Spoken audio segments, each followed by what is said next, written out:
دنیا کے نقشے پر ایک پہاڑ ایسا بھی ہے جو صرف بلندی کی وجہ سے مشہور نہیں بلکہ اس لیے جانا جاتا ہے کہ اس نے انسان کی ضد، غرور اور حدوں کو بار بار توڑا ہے۔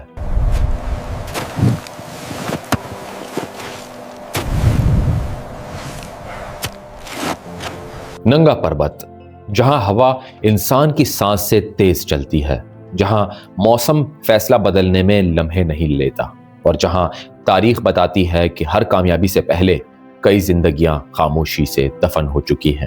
یہ پہاڑ فتوحات کی کہانی نہیں سناتا، یہ انسان اور فطرت کے بیچ ایک بے رحم حساب کھول دیتا ہے۔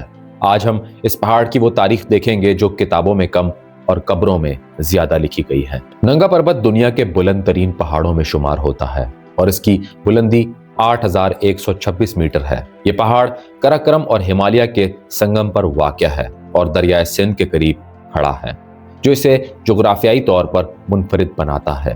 مقامی زبان میں اسے دیامر بھی کہا جاتا ہے، مگر دنیا اسے ننگا پربت کے نام سے جانتی ہے، جس کا مطلب ہے ننگا پہاڑ۔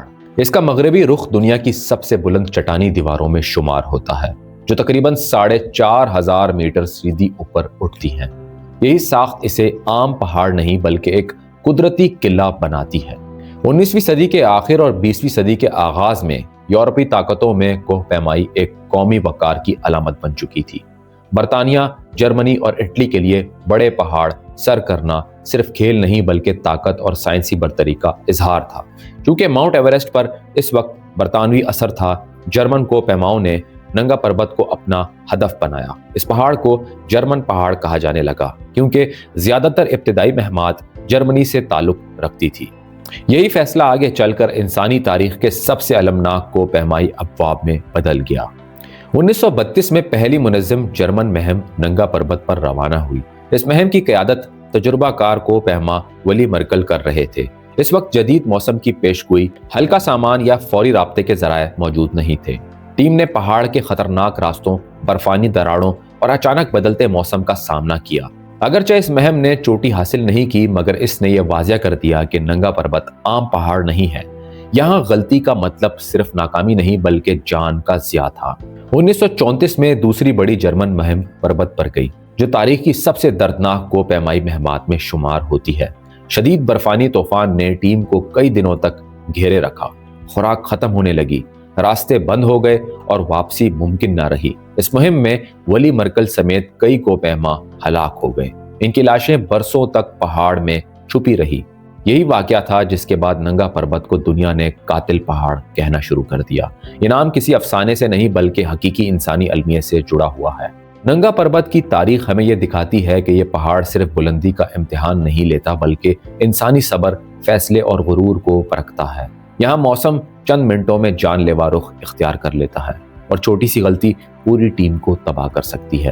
ابتدائی مہمات نے ثابت کر دیا کہ جدید ٹیکنالوجی کے بغیر یہ پہاڑ انسانی حدود کو بے رحمی سے بے نقاب کرتا ہے۔ یہی وجہ ہے کہ ننگا پربت صرف ایک جغرافیائی حقیقت نہیں بلکہ انسانی تاریخ کا ایک تاریک باب بن چکا ہے۔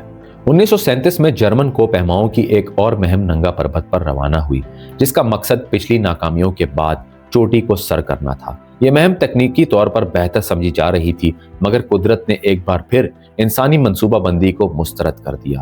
ایک ہی رات میں شدید برفانی تودہ کیمپ پر آ گرا، جس کے نتیجے میں 10 افراد ہلاک ہو گئے، جن میں 7 تجربہ کار کوہ پیما اور 3 مقامی پورٹر شامل تھے۔ یہ سانحہ اتنا اچانک تھا کہ کسی کو سنبھلنے کا موقع ہی نہ ملا۔ اس واقعے نے ننگا پربت کی شہرت کو خوفناک پہاڑ کے طور پر عالمی سطح پر مستحکم کر دیا۔ 1939 میں ایک اور جرمن مہم ننگا پربت پہنچی، مگر اس وقت یورپ میں سیاسی حالات تیزی سے بگڑ رہے تھے۔ دوسری جنگ عظیم کے آثار واضح ہو چکے تھے۔ یہ مہم بھی موسم رست اور داخلی اختلافات کا شکار رہی۔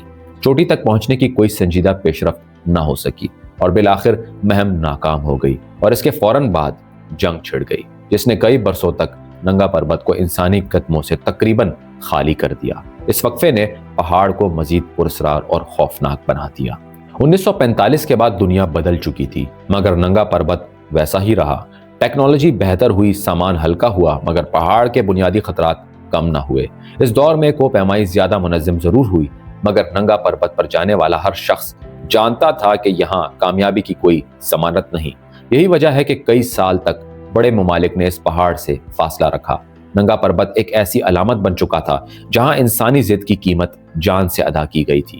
ننگا پربت کو قاتل پہاڑ اس لیے نہیں کہا گیا کہ یہاں حادثات ہوئے، بلکہ اس لیے کہ یہاں ہونے والے سانحات ایک مخصوص پیٹرن رکھتے تھے۔ اچانک موسم کی تبدیلیاں، طویل برفانی طوفان، انتہائی کھڑی چٹانیں اور واپسی کے محدود راستے، یہ سب مل کر انسان کو پھانس لیتے تھے۔ دیگر بلند پہاڑوں پر بھی اموات ہوئی، مگر ننگا پربت پر شرح اموات غیر معمولی طور پر زیادہ رہی۔ یہی وجہ ہے کہ ہر نئی مہم ایک تاریخی خطرہ سمجھی جاتی تھی۔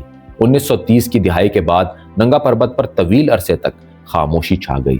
یہ خاموشی سکون کی نہیں بلکہ خوف کی تھی۔ کوہ پیماؤں کی دنیا میں یہ پہاڑ ایک ایسے سوال کی طرح بن گیا تھا جس کا جواب کوئی نہیں دینا چاہتا تھا۔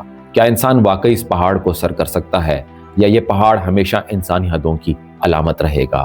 یہی سوال آگے چل کر تاریخ کے ایک اور حیران کن موڑ کی بنیاد بن گیا۔ 1953 میں جرمن اور آسٹرین کوہ پیماؤں کی ایک مشترکہ مہم ننگا پربت پہنچی۔ اس مہم کی قیادت کارل ہیرلڈ کوفر کر رہے تھے، مگر اصل توجہ ایک نسبتاً کم معروف مگر غیر معمولی صلاحیتوں والے کوہ پیما پر تھی، ہرمن بوہل۔ یہ مہم پچھلی ناکامیوں سے سیکھ کر آئی تھی، مگر پھر بھی ننگا پربت کے سامنے کوئی خود کو محفوظ نہیں سمجھتا تھا۔ ٹیم نے راکیٹ فیس کے ذریعے راستہ منتخب کیا، جو تکنیکی طور پر خطرناک مگر نسبتاً کم جان لیوا سمجھا جاتا تھا۔ ہرمن بوہل باقی ٹیم سے کئی حوالوں سے مختلف تھا۔ وہ غیر معمولی جسمانی برداشت رکھتا تھا، مگر اس سے بڑھ کر اس کی ذہنی مضبوطی نمایاں تھی۔ وہ اس خیال کا حامی تھا کہ ننگا پربت جیسے پہاڑ کو روایتی انداز سے نہیں بلکہ فیصلہ کن جرات کے ساتھ سر کیا جا سکتا ہے۔ اسی سوچ نے اسے بعد میں ایک ایسا قدم اٹھانے پر مجبور کیا جو اس دور میں تقریباً خودکشی سمجھا جاتا تھا۔ 3 جولائی 1953 کا دن تھا۔ ہرمن بوہل نے ایک ایسا فیصلہ کیا جس نے کوہ پیمائی کی تاریخ بدل دی۔ اس نے بغیر اضافی آکسیجن، بغیر ریڈیو رابطے اور بغیر کسی ساتھی کے چوٹی کی طرف بڑھنے کا فیصلہ کر لیا۔ جیسے جیسے وہ بلندی کی طرف بڑھتا گیا، موسم بگڑنا شروع ہو گیا، جسم تھکتا چلا گیا اور آکسیجن کی کمی جان لیوا ہوتی گئی۔ مگر واپسی کا وقت گزر چکا تھا۔ اب یا تو چوٹی تھی یا موت۔ ہرمن بوہل بالآخر ننگا پربت کی چوٹی تک پہنچ گیا۔ یہ پہلا موقع تھا کہ کسی انسان نے اس پہاڑ کو سر کیا، مگر اصل آزمائش ابھی باقی تھی۔ واپسی پر اندھیرا چھا گیا تھا، راستہ دکھائی نہ دیا اور وہ ایک تنگ برفانی کنارے پر پوری رات کھڑا رہا۔ نیند کا مطلب موت تھا۔ وہ کھڑا رہا، جسم کانپتا رہا، مگر حوصلہ قائم رکھا۔ یہ شاید انسانی برداشت کی تاریخ کے سب سے سخت لمحات میں سے ایک تھا۔ جب ہرمن بوہل زندہ واپس بیس کیمپ پہنچا تو دنیا کو یقین نہ آیا۔ ننگا پربت آخرکار سر ہو چکا تھا، مگر اس کامیابی نے پہاڑ کو کم خطرناک نہیں بنایا۔ اس نے صرف یہ ثابت کیا کہ انسان بعض اوقات اپنی حدوں سے آگے جا سکتا ہے، مگر ہر بار نہیں۔ ننگا پربت قاتل ہی رہا، مگر اب اس کے ساتھ ایک اور شناخت جڑ چکی تھی، وہ پہاڑ جس نے انسان کی ضد کو بھی آزما لیا۔ ہرمن بوہل کی کامیابی کے بعد دنیا نے سمجھ لیا تھا کہ شاید ننگا پربت کا راز کھل گیا ہے، مگر حقیقت اس کے بالکل برعکس ثابت ہوئی۔ 1953 کے بعد بھی درجنوں تجربہ کار کوہ پیما اس پہاڑ پر جان سے گئے۔ مسئلہ صرف تکنیکی مشکل نہیں تھا، بلکہ ننگا پربت کا غیر متوقع موسم، اچانک برفانی طوفان اور تیز ہوائیں تھی جو لمحوں میں حالات بدل دیتی ہیں۔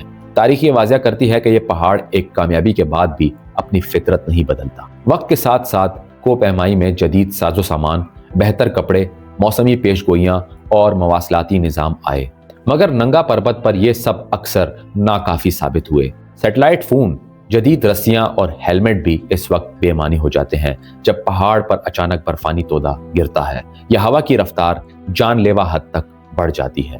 یہی وجہ ہے کہ جدید دور میں بھی ننگا پربت پر اموات کا تناسب دنیا کے دیگر 8000 میٹر کے پہاڑوں سے زیادہ رہا ہے۔ وقت کے ساتھ خواتین کوہ پیماؤں نے بھی ننگا پربت کا رخ کیا اور ایک نئی تاریخ رقم کی۔ یہ مہمات صرف جسمانی طاقت کا نہیں بلکہ ذہنی حوصلے کا امتحان تھی۔ کچھ کامیاب ہوئی، کچھ جان سے گئی، مگر ان کوششوں نے یہ ثابت کیا کہ ننگا پربت کسی جنس، قوم یا تجربے میں فرق نہیں کرتا۔ اس کے سامنے سب برابر ہیں۔ تاریخ میں یہ پہاڑ ہمیشہ انسانی حدوں کا غیر جانبدار فیصلہ کرتا رہا ہے۔ آج بھی ننگا پربت کو قاتل پہاڑ کہا جاتا ہے، اور یہ لقب کسی مبالغے پر نہیں بلکہ اعداد و شمار پر مبنی ہے۔ یہاں کامیابی کی شرح کم اور اموات کا امکان زیادہ ہے۔ راکیٹ فیس ہو یا روپال فیس، ہر راستہ اپنی جگہ خطرناک ہے۔ ماہرین کے مطابق ننگا پربت پر مسئلہ صرف چڑھائی نہیں بلکہ واپسی ہے۔ جہاں زیادہ تر جانیں جاتی ہیں، یہ پہاڑ انسان کو چوٹی سے زیادہ نیچے اترنے پر آزماتا ہے۔ ننگا پربت کی تاریخ ہمیں ایک سادہ مگر سخت سبق دیتی ہے۔ فطرت کے سامنے غرور کی کوئی جگہ نہیں ہوتی۔ یہ پہاڑ نہ دشمن ہے نہ دوست، یہ صرف اپنی حقیقت پر قائم ہے۔